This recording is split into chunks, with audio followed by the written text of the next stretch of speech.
बारायणी बग्वाल माधो सिंगा सोलायनी सराद माधो सिंगा सभी घोरे गैनी माधो सिंगा मेरो माधो नी आई माधो सिंगा बारायणी बग्वाल माधो सिंगा सोलायनी सराद माधो सिंगा सब घोरे गेनी माधो सिंगा मेरो माधो नी आयो माधो सिंगा बारायणी बग्वाल माधो सिंगा सोलायनी सराद माधो सिंगा सभी घोरे गेनी माधो सिंगा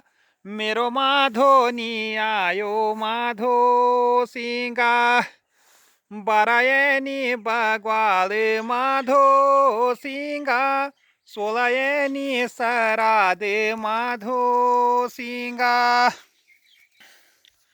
नमस्कार साथियों, आप सभी लोगों का मेरे इस YouTube चैनल में हार्दिक स्वागत है।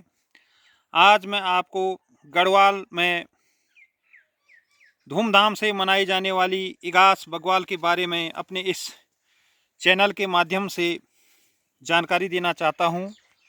आखिर क्यों यह इगास बग्वाल इतने धूमधाम से हमारे गढ़वाल में मनाई जाती है।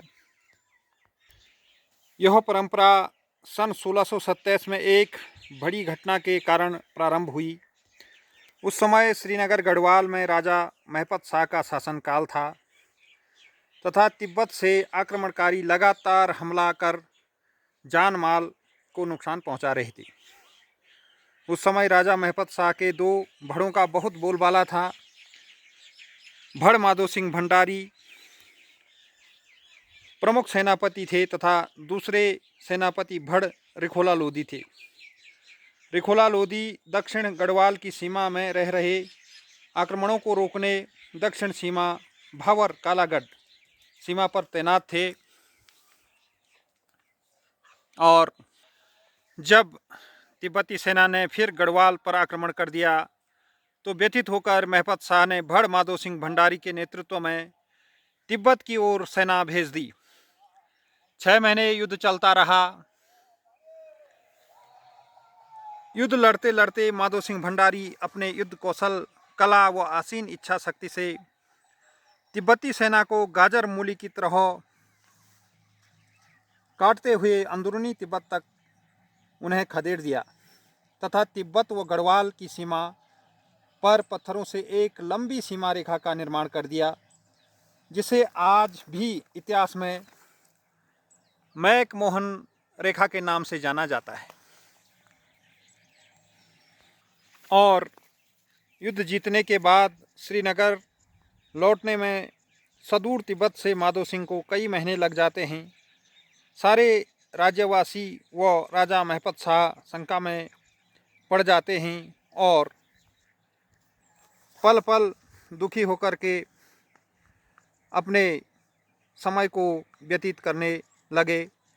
साथ ही बड़े बेचैन व व्यथित हो रहे थे तथा अन्य राज्यवासियों को भी लग रहा था कि माधो सिंह कदाचित युद्ध में मारे गए हैं, अन्यथा इतने समय से वो घर नहीं आए तो कहाँ गए। उन पर कई भावुक गीत भी गाए जाने लगे जो आज भी बहुत प्रचलित हैं।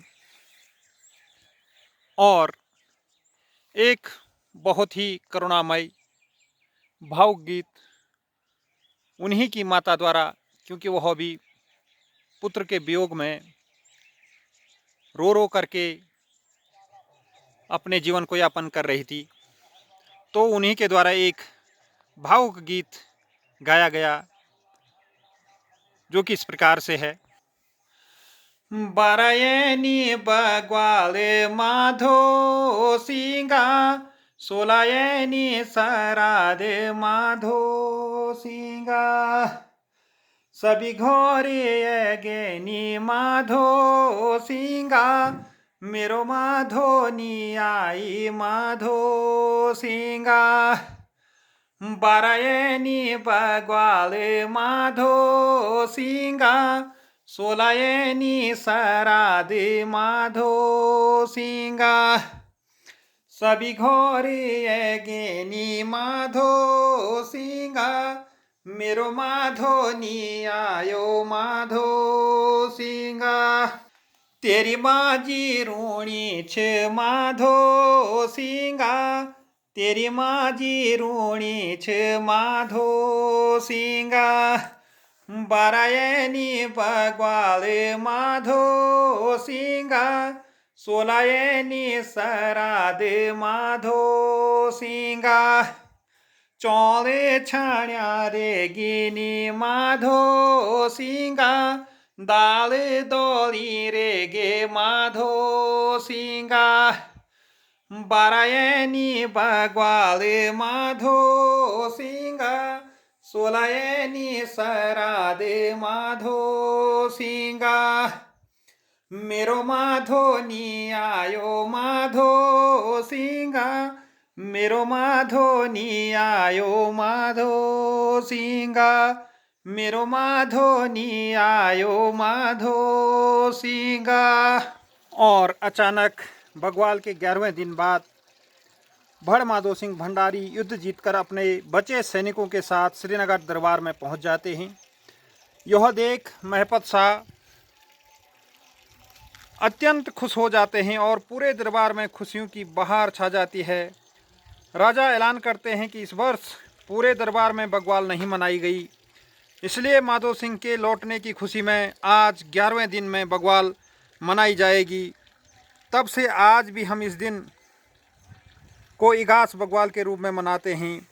इस रात पूरे राज्य में अंधकार पर प्रकाश का विजय उत्सव बहलो जलाकर ढोल दमाऊं में जागर गाकर विजय उत्सव मनाया जाता है।